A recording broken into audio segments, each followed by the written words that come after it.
Magandang araw po sa inyong lahat. Ako po si Jewel Galiz Orlindog mula sa Baitang 5, Pangkat Ilang-Ilang.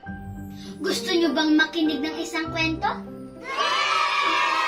Kung ganon, imulat ang mga mata, buksan ang tenga at makinig. Nakagawa na ba kayo ng mga bagay o desisyon na hindi nyo pinag-iisipan ng mabuti? Halika, ipapakilala ko sa inyo si Maria Capra. Tunghayan natin kung ano nga ba ang nangyari sa kanya. Si Maria Capra. Masayang nagpalipat-lipat si Maria Capra sa mga sanga ng tungka. Nagsasawa na ako rito, ani ni Maria Capra kay Dominico. Gusto ko namang makakita ng ibang lugar. Aba, mag-ingat ka. Ang paalaala ng kaibigan. Baka mapunta ka sa lugar ng maraming pusa. Hindi ka na namin makita. Walang mangyayaring masama sa akin, ani ni Maria Capra at iniladlad pa ang kanyang buntot. Walang humahanga sa aking kagandahan dito. Marahil sa ibang lugar makikilala ako.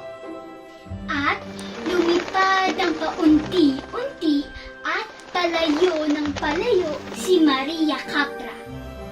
Malayo-layo na rin ang narating ni Maria Capra. Nakarating siya sa hindi kilalang pook. Maraming magagandang bahay roon. Malalawak ang kanilang halamanan. Sa isang halamanan, may natanaw siyang maliit na paliguan ng mga ibon. Nakita niyang naglalaro roon ang ilang maya.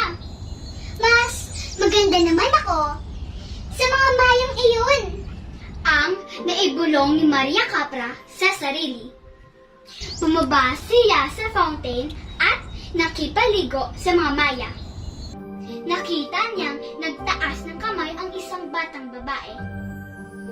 Mayroon itong kinakawayan.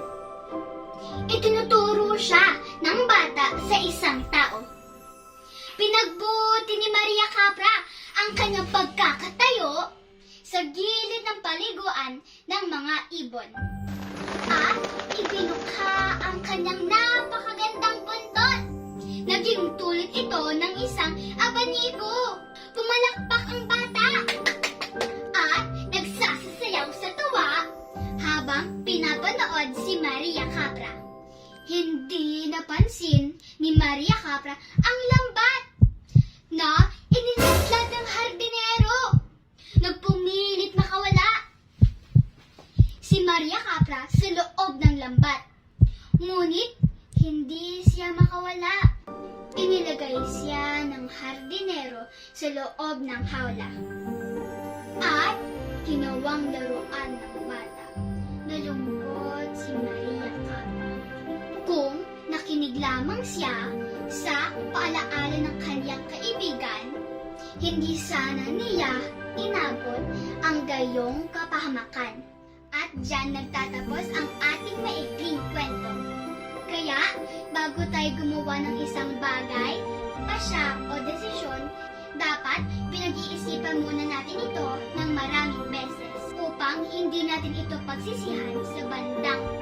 Sana po nagustuhan ninyo ang ating kwento at may napulot kayong aral dito. Maraming salamat po sa inyong panonood at pakikinig. Hanggang sa muli, paalam!